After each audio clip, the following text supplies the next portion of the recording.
Saudara-saudara yang dikasihi dan berkati Tuhan, satu kali ada perbincangan antara papa, mama, dan seorang anak kecil usia 7 tahun. Anak ini berkata kepada mamanya, "Ma, kalau kita besar nanti, kita punya 4 istri, Ma." Kayak raja-raja banyak bilang. Toh, istri yang pertama itu untuk masak kita ke makanan. Istri yang kedua untuk cuci kita pakai pakaian. Istri yang ketiga untuk bikin akan kita pakai kopi atau teh. Dan istri yang keempat untuk mandi bagi kita. Kemudian DP mama senyum, dia DP anak kata-kata. Lalu kemudian dia tanya dari anak, "Kongdang, sebentar ngana mau tidur dari siapa?" Dari anak apa istri itu. Kon dia bilang, "Kita lo nanti tidur dari mama." Mama waktu dengar ini, mama langsung menangis. Terharu waktu ini mama, karena dia melihat anaknya ini ternyata walaupun sebesar nanti mau berbakti pada dia. Kemudian mamanya tanya lagi pada DP anak, "Kongdang nganak apa istri itu kan nanti mau tidur dari siapa?" Kong ini anak langsung bilang, "Biar dia nanti orang tidur dengan papa, no." Kali ini bapaknya yang menangis terharu. Bukan main tapi anak ini berbakti sekali papa. Lalu kemudian bebek papa lagi menangis kencang. Bataria lebak kuku. Lantaran kotek mama langsung katero dan panci pada bebek kepala. Sekian dan terima kasih. Pesan moralnya adalah, saudara-saudara, jangan cepat menghakimi kata suami. Hanya balingan kamari itu anak itu ngomong kosong, kok akhirnya angkat teru dari panci. Saya katakan, ya. Saudara-saudara yang dikasihi dan berkati Tuhan, dari ilustrasi ini sebenarnya memberikan gambaran kepada kita bahwa masing-masing kita punya persepsi, punya pendapat, pandangan tersendiri terhadap orang lain. Dan seringkali yang terjadi dalam kehidupan bersosial adalah kita cenderung terlalu cepat untuk menghakimi orang lain. Karena pandangan kita terlampau subjektif. Kita hanya melihat dari sudut pandang kita sendiri. Kita belum mampu untuk melihat dari sudut pandang orang. Saudara, hari ini saya tersenyum. Saudara mungkin akan menilai Pak Pendeta sedang berbahagia. Tetapi apakah saudara mengerti bahwa saya sedang punya pergumulan? Saya sedang bergumul, saya sedang memikirkan bagaimana saya bisa mengatasi masalah kehidupan saya sendiri. Itu sebabnya saya katakan, penilaian-penilaian kita terkadang terlalu subjektif. Dan hati-hati saudara, ketika saudara diberi kekuatan atau kuasa yang besar, maka akan menjadi besar kemungkinan atau potensi saudara akan cepat menghakimi orang lain. Sebab ketika seorang berkuasa, dia memandang hanya dirilah sebagai objek. Dia adalah bahkan sekali subjek di dalamnya. Sehingga orang lain harus mendengarkan apa yang dia perintahkan atau dia katakan. Saudara tahu, saya membaca dalam Amsal pasal 14. Saya memiliki kebiasaan untuk selalu melihat ayat-ayat sebelumnya atau bahkan pasal sebelumnya. Karena ketika kita mau mengerti sebuah konteks pembacaan atau teks pembacaan, kita perlu untuk mengaitkannya, saudara. Dan saya perlu untuk mengungkapkan sedikit sejarah penulisan kitab-kitab dalam Alkitab. Baik rasul-rasul, baik nabi-nabi yang menulis surat mereka di Alkitab ini, mereka tidak pernah berpikir untuk memberikan penomoran atau pasal di dalam tulisan mereka. Sehingga tulisan-tulisan itu sebenarnya adalah berkaitan, saling sambung menyambung. Nanti kemudian terpikirlah oleh sarjana-sarjana Alkitab untuk bagaimana memudahkan kita supaya kita bisa membaca Alkitab itu, kemudian untuk memorize atau mengingat, oh ini ada terletak di pasal ini, oh ini ada di ayat ini. Maka mereka menyusun pasal dan ayat-ayatnya. Tetapi kalau kita mau membaca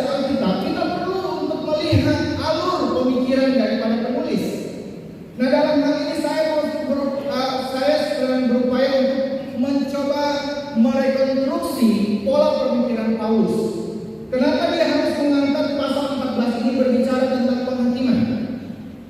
Sebab kalau kita baca di dalam pasal 13, di situ dikatakan ayatnya yang ke-13 itu berbicara tentang kepatuhan kepada pemerintah.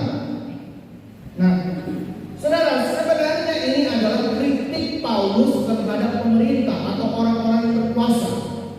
Tetapi bahasa yang digunakan oleh Paulus ini sedikit soft, sedikit lembut. Karena dia tahu, jangan coba-coba berdebat dengan pemerintah atau pemimpin atau penguasa. Sebab mereka telah diberikan otoritas untuk memerintah.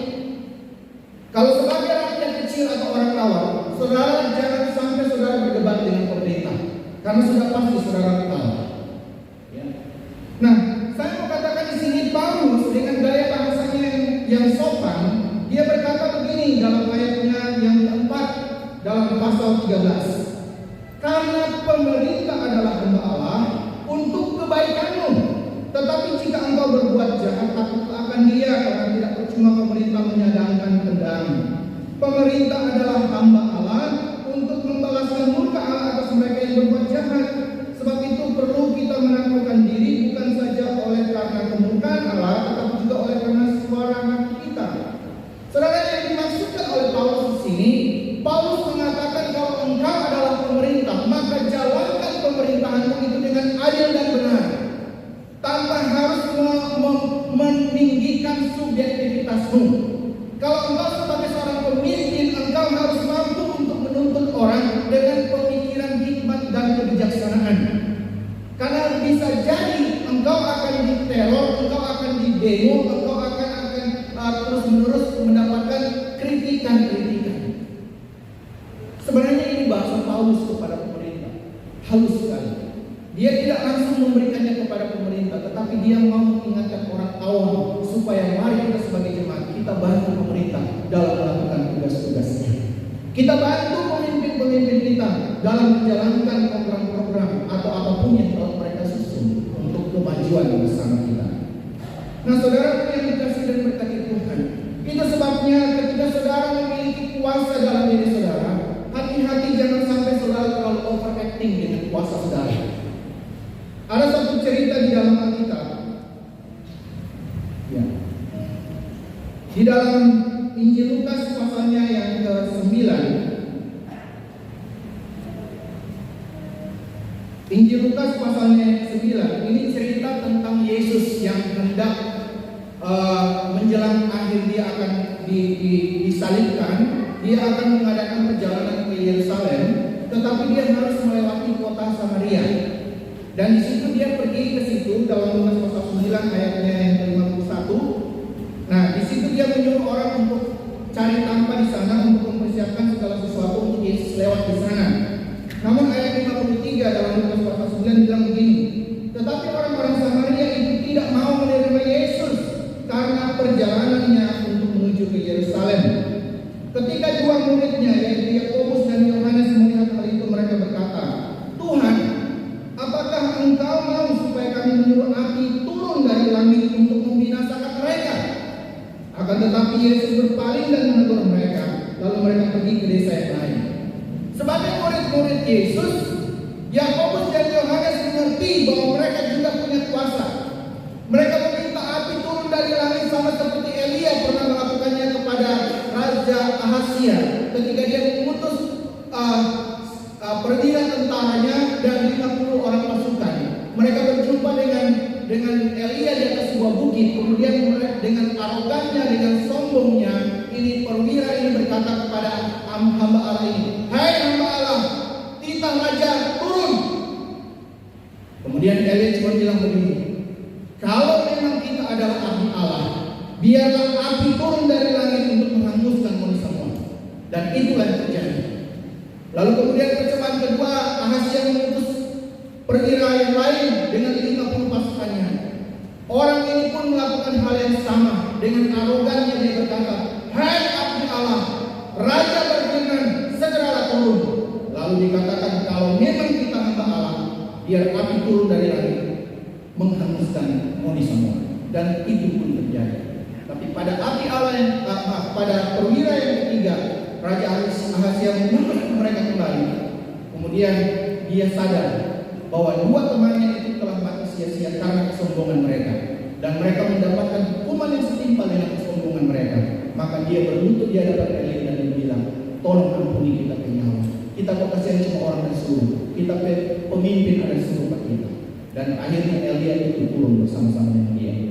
Saudara, sebagai orang yang berkuasa, Yohanes dan Yakobus mengerti mereka bisa saja menarik api dari langit untuk turun membinasakan orang-orang Samaria oleh karena mereka bertindak tidak adil terhadap Yesus. Masa cuma mau lewat ke sana mau dipikul tak mau dibikin begitu Pak kita pengguru, mau dibikin begitu Pak Tuhan. Tetapi saya mulai melihat di sini bahwa semakin besar kuasa saudara juga, kalau saudara bertindak dengan benar, saudara akan berpikir sama seperti Yesus. Karena dia tidak menanggapi apa yang dikatakan oleh Yakobus dan Yohanes, malah sebaliknya dia melarang dan menegur mereka. Boleh betul? Bukan begitu prinsip kerajaan Allah. Prinsip kerajaan Allah, ketika orang menghakimi kamu, jangan balas dengan menghakimi. Ketika orang berbuat salah kepada kamu, jangan balas dengan kesalahan. Yang kau harus lakukan sebagai orang yang benar adalah balaslah kejahatan dengan kebaikan. Itu yang benar. Sehingga dari sini kita bisa mengerti bahwa Paulus juga memahami di kota Roma ada orang-orang yang sudah dewasa imannya. Tetapi orang-orang yang dewasa iman ini hati-hati, jangan sampai hanya perkara-perkara kecil karena mau merasa sombong secara rohani, mau merasa paling tahu, dan mau memaksakan hukum Taurat untuk mereka dan memandang rendah, memandang enteng apa yang menjadi iman mereka. Itu kita bisa baca dalam ayat yang pertama. Terimalah orang yang lemah imannya tanpa mencatatkan pendapatnya. Saudara, apakah dia imannya tinggi ataukah dia imannya yang rendah? Saudara tidak usah pusing dengan dia. Yang penting di sini adalah mari kita ikuti seperti yang dikatakan di dalam ayat yang ke-6. Siapa yang berpegang pada satu hari tertentu, dia melakukannya untuk Tuhan. Siapa makan, dia melakukannya untuk Tuhan, sebab ia mengucap syukur kepada Allah. Dan siapa tidak makan, dia melakukannya untuk Tuhan juga, dan ia juga mengucap syukur kepada Allah. Prinsipnya adalah ketika saudara melihat kelemahan orang lain, jangan pandang dia sebagai orang yang hina, jangan pandang dia sebagai orang yang pantas untuk mendapatkan penghakiman dari saudara, sebab saudara bukan hakim. Saya sengaja membaca Yohanes pasal 3 ayat 17 tadi sebagai berita anugerah, karena ayat 16 kita semua sudah tahu kan, karena begitu besar kasih Allah akan dunia ini dan seterusnya. Tetapi dikatakan begini saudara, bahwa Allah mengutus Yesus Kristus bukan sebagai hakim, tetapi Allah mengutus Yesus Kristus adalah untuk menjadi juru selamat bagi dunia. Itu sebabnya dia tidak pakai kekuasaannya yang tinggi sebagai orang yang memiliki sorga dan bumi ini, tapi dia mengambil hati seorang hamba yang rendah untuk memberi pelajaran kepada kita bahwa Allah pun menaruh belas kasihan yang besar kepada orang-orang yang lemah imannya. Kalau saudara merasa lemah imannya, saudara jangan kecil hati. Tidak usah pusing apa kata orang tentang saudara. Yang saudara perlu sekarang adalah lihat kepada Yesus. Dia janji, dia mau menyelamatkan saudara. Amin. Dan saudara sebagai orang yang rohani, orang yang katanya memiliki pengetahuan yang benar, maka seyogyanya saudara bertindak sama seperti Yesus, bukan untuk menghakimi mereka, tetapi sebaliknya saudara yang kuat harus menolong yang lemah supaya terjadi apa? Keseimbangan. Itu yang harus kita lakukan. Dan ini juga adalah sedikit banyak untuk meminimalisir atau bahkan meniadakan perpecahan, percekcokan yang ada di jemaat. Karena masing-masing kita punya penilaian tersendiri. Saya ambil contoh ini bangun gereja ini. Masih ada jemaat yang berpikir ini gereja ini bagaimana? Masa kalau ada sementara susah kalau sementara membangun gereja. Saya mau kasih tahu kalau ini sudah menjadi keputusan bersama, saudara tidak usah lagi menghakimi. Sebab ini harus dijalankan bersama kita sebagai jemaat. Itu sebabnya saya dari dulu tidak pernah setuju kalau ada kelompok A, kelompok B. Yang ada adalah saudara hanya berbenturan terhadap setiap keputusan yang ada. Saudara tidak akan bisa maju dengan bebas karena saudara berbenturan terus. Yang satu merasa tidak setuju karena ini kelompok A-nya. Yang satu merasa oh jangan dukung itu kelompok B-nya. Karena tidak menghasilkan apa-apa. Semakin itu terjadi, semakin gereja itu terpuruk dan tidak akan bertumbuh. Saya harus tegaskan saudara. Karena menghakimi ini terlalu berat resikonya saudara. Sebab ayat ini yang ke-12 dikatakan karena setiap orang di antara kita akan memberi pertanggungjawaban kepada Allah tentang penghakiman kita. Karena apa yang kita hakimi itu pun yang akan dihakimi kepadamu. Saudara mendengarkan nasihat Tuhan ini. Itu ada di dalam Matius pasal 6 mengenai hal menghakimi. Yesus katakan seperti itu saudara. Yang punya hak untuk menghakimi hanya Allah. Sebab dikatakan dalam Alkitab, pembalasan itu adalah hakku. Engkau jalankan saja sesuai dengan pertumbuhan imanmu. Jangan pusing dengan orang lain. Apalagi di sini diungkit, sedangkan dia pembantu saja dengan kurang tafsir dan jauh dengan secara sedangkan dia pembantu. Hei, dia tidak urusan itu bagaimana? Kalau nggak ada dewasa rohani, pikir ke pembangunan rohani sendiri, pikir ke pembangunan diri sendiri, jangan pusing dengan orang lain. Karena masing-masing kita akan ada dalam pertanggungjawaban itu, saudara. Itu sebabnya kita kasih Tuhan. Minta maaf kita sangat bersemangat sekali ya. Jadi intinya adalah ketika gereja ini sudah diputuskan untuk direnovasi, maka saya mau menganjurkan kepada kita semua, mari sama-sama orang tunjukkan orang permata untuk pembangunan gereja ini. Sebab gereja ini tidak akan pernah menjadi milik manusia.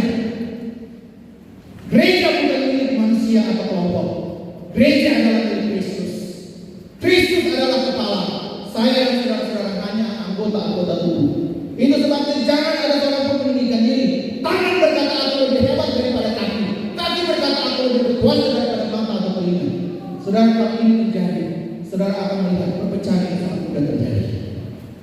Tapi kalau kita adalah kesatuan yang utuh dan kuat, tanpa ada rasa penghakiman seorang terhadap yang lain, maka ketika tangan mengalami luka, seluruh badan itu sakit. Betul atau betul? Ya kan? Logikanya kalau kita punya persekutuan ini sehat, maka ketika ada seorang yang terluka, semua pun akan ikut terluka. Jangan ada orang merasa diri sendiri menang atau merasa hebat dari orang lain. Sebab ini di luar dari prinsip kebenaran Alkitab. Kita sedang belajar untuk menghakimi, jangan menghakimi saudara. Itu bukan urusanmu. Sekali lagi saya harus katakan, itu biarlah menjadi urusan Tuhan. Itu menjadi pertanggungjawaban diri kita sendiri di hadapan Tuhan. Kalau memang saudara merasa perlu untuk mengkoreksi dia, maka jangan cepat-cepat obek-obek dari kesalahan di muka orang lain. Sebagai orang yang bijaksana dan dewasa rohaninya, Alkitab mengajarkan kepada kita, kalau ada seorang yang berdosa, tegurlah dia secara empat-mata. Tatap muka saya.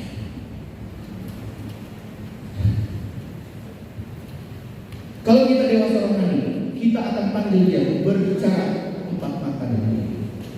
Nanti kalau dia tidak mau mendengar, saudara panggil 2-3 orang saksi sama-sama dengan dia untuk membicarakan keteledorannya, kelalaiannya atau pelanggaran-pelanggarannya. Nanti kalau ada saya nanti kalau dia tidak mau mendengar lagi, baru kasih tahu jemaat bahwa orang ini orang bebal. Itu prosedurnya saudara. Supaya kita jangan terlalu terbiasa untuk menuding orang lain. Kita jangan terlalu terbiasa mencaci maki orang lain hanya oleh kesalahan kecil yang mungkin dilakukannya. Karena kita semua sama manusia, betul? Kita semua sama saudara. Saudara bukan Tuhan. Pendeta pun juga bukan Tuhan. Pendeta pun bisa sama. Itu sebabnya mari kita sama-sama melangkah dalam pertumbuhan iman yang benar. Dan ketika kita memahami kebenaran, saya percaya gereja ini pasti akan terbangun dengan mudah. Karena di mana ada kesatuan, di situ berkat-berkat Allah dicurahkan. Amin.